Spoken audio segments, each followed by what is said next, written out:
মাহবুবুর রহমান টুটুল সাবেক স্বেচ্ছাসেবক দলের সদস্য আসবেন।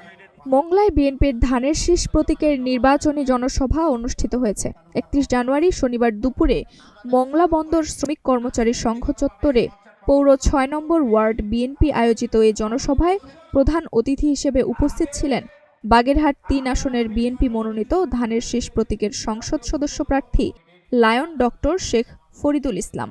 এ সময় প্রধান অতিথি বক্তৃতায় ডক্টর শেখ ফরিদুল ইসলাম বলেন, এ জনপদ থেকে মাদক, সন্ত্রাস, চাঁদাবাজি, চিংড়ি ঘের ও জমি দখল সম্পূর্ণভাবে নির্মূল করা হবে।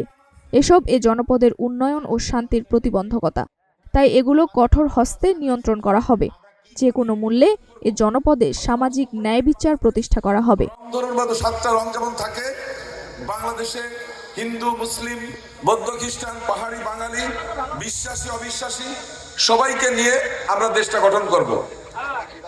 আমরা অসাম্প্রদায়িক বাংলাদেশ গঠন করব এবং সেখানে প্রত্যেক ধর্মের মানুষ স্বাধীনভাবে তার ধর্ম পালন করবে এবং রাষ্ট্র তার নিরাপত্তা দিবে। আমাদের স্লোগান হচ্ছে এটাই, ধর্ম যার যার, দেশটা সবার, নিরাপত্তা পাবার অধিকার সবার। সুতরাং সেই আলোকে আমাদের জনপদকে আমরা গড়ে তুলবো ইনশাল্লাহ। আমাদের এখানে মাদক, চাঁদাবাজি সহ বিভিন্ন ধরনের অপকর্মে লিপ্ত আছে, কিন্তু আমি বিশ্বাস করি প্রকৃত অর্থে যারা শহীদ প্রেসিডেন্ট জিয়াউর রহমানের সৈনিক বা আমাদের প্রিয় নেতা তারেক রহমানের সৈনিক, তারা কিন্তু এই কাজটা করতে পারে না। কারণ উনি একটা কথা বলেছেন, কোন চাঁদাবাজ, সন্ত্রাসের জায়গা বিএনপিতে নেই। বিএনপি দেশ পরিচালনার দায়িত্বে পেলে এদের তালিকা করে থানায় দেওয়া হবে এবং প্রশাসনকে দিয়ে তাদের দমন করা হবে। এই ব্যাপারে কোনো ছাড় নেই।